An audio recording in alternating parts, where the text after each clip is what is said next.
Gamification has become one of the most powerful UX trends in recent memory. You know why? Because if there is something both you and I have in common, is that we prefer to enjoy the things we do. As humans, we all enjoy playing games to some extent, whether it would be video games, social games, or board games. So today I would like to show you 7 gamification techniques that will make your product infinitely more enjoyable and, more importantly, increase user retention.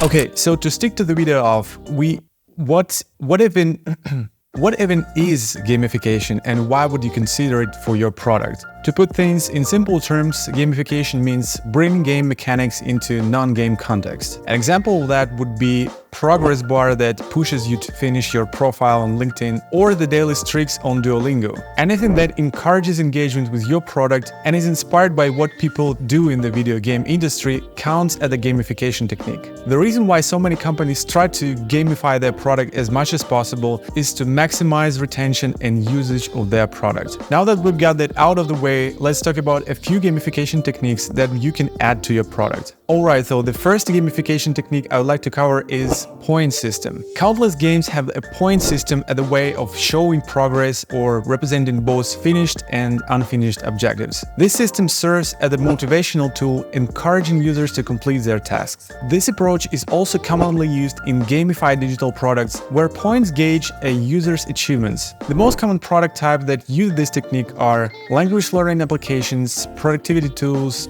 time management solutions, task organizers, and various educational apps. But points by themselves don't mean much if the user doesn't get anything out of them. So what do we do about it? Well, that's exactly what we'll cover now. So what should users get out of the collecting points? That comes with our next point, badges and achievements. Having a badge or achievement system is a great way to reward your users for collecting a specific amount of points or achieving a specific milestone. It's something that seems insignificant at first, but it really does a lot to keep your users engaged. A user getting a notification that they got a new badge or achievement gives them massive satisfaction. So it's definitely worth to consider adding this to your product. Alright, and up next we've got challenges. You see, at our core, humans are always changing and learning by facing challenges. We actually enjoy challenges, or at least we should. Challenges let us test ourselves and see what we can do. They push us out of our usual routine and help us to do better.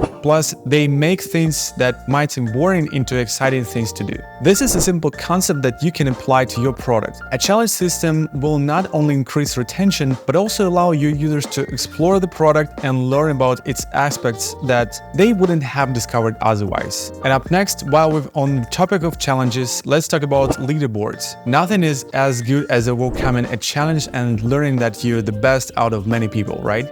Adding a competition factor to your product is a force to be reckoned with, to say the least. However, keep in mind that this won't work unless you have a pretty specific product type, like a language learning app, for example. Duolingo is an app that pretty much everybody has heard of, and they do the leaderboard system extremely well. If anything, any product that has an emphasis on the learning or has a competitive aspect to it could use a leaderboard system. With that said, if you do have the opportunity to add the leaderboard system, then definitely consider it. Next up, we've got something extremely powerful, and that is constraints and limitations. At the first glance, it's something that you wouldn't ever want to add, right? Things like countdowns create tension for users, you might say. And that's exactly what makes it fun. Things like countdowns are often used in games to motivate players to complete a certain level or task within a limited time. Yes, it does create some psychological tension, but it also makes them to take action and complete tasks faster. A lot of users has limited time to work, so adding a timer as an option will greatly benefit them and make them more efficient and productive than they would be otherwise. Alright, and next technique is something that is both extremely simple and extremely effective, and that is progress bar. As I mentioned before, LinkedIn does that very well with its profile completion progress bar, but there are countless other examples to speak of. Let's say you added a brand new feature to your product and your user has to be guided to learn how to use it. You can add a progress bar to your tutorial section to entice your users to go through all of it. And that's just one example. Another obvious example would be with your onboarding process, but more of that in our last point. And to finish off, the last thing we're gonna cover today is making your onboarding process feel like a journey.